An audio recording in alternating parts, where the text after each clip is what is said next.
Gordon the big engine and Thomas the tank engine puffed buffer to buffer back home. It had been a busy day.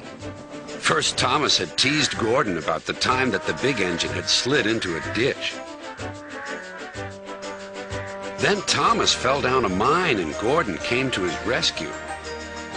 "Remember, Thomas," called Gordon grandly, "united we stand, together we fall. You help me, and I'll help you." "I'll remember," replied Thomas, "but I hope Sir Topham Hatt forgives us soon." Suddenly they noticed something. As the two engines whistled into the sheds, everywhere they looked they saw paint pots and painters. "Bust my buffers," said Thomas. "What's happening?" "Shh," whispered Percy. "Sir Topham Hatt's going to tell us now. Ladies and gentlemen and engines, I am honored to inform you that Her Majesty the Queen herself is coming here to visit us. Now, on with the preparations." The engines wondered who would pull the royal train. "I'm too old to pull important trains," said Edward. "I'm in disgrace," sighed Gordon. "He'll choose me, of course," boasted James. "You," snorted Henry, "you can't climb hills."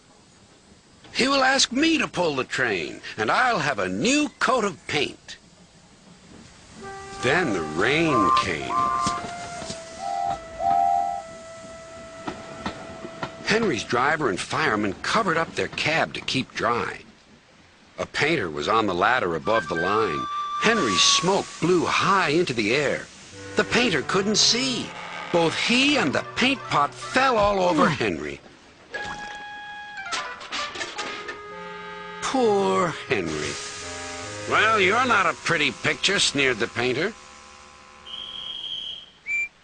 Sir Topham Hatt spoke next. "You look like an iced cake, Henry. That won't do for the royal train. I must make other arrangements."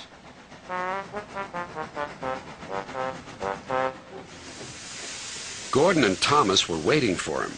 Please, sir. "One at a time," replied Sir Topham Hatt. "Yes, Gordon? May Thomas have his branch line again?" "I think you are both sorry and deserve a treat. Edward will go in front to clear the line. Thomas will look after the coaches, and Gordon will pull the train." The great day came.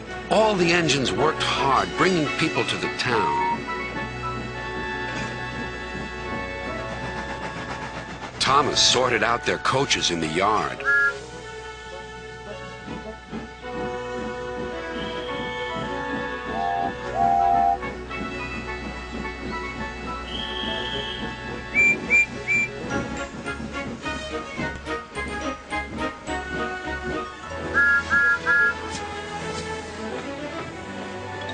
Edward steamed in. "Beep! The Queen is here!" Then Gordon whistled as he approached the station. Everyone knew that sound. The Queen's train glided into the station. Gordon was spotless and his brass shone brightly.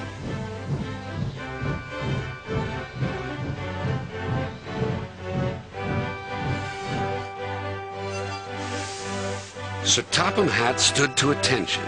"Welcome, ma'am." The Queen thanked him for a splendid run and asked to see all the engines. "Beep, beep," whistled Toby and Percy. "Shh," hissed Henry and James. But Toby and Percy didn't care. "3 cheers for the Queen!" "Beep, beep," whistled the engines. When it was time to leave, the Queen spoke specially to Thomas, who fetched her coaches. Then to Edward, and finally to Gordon, who took her away. No engines ever felt prouder than those on Sir Topham Hatt's railway.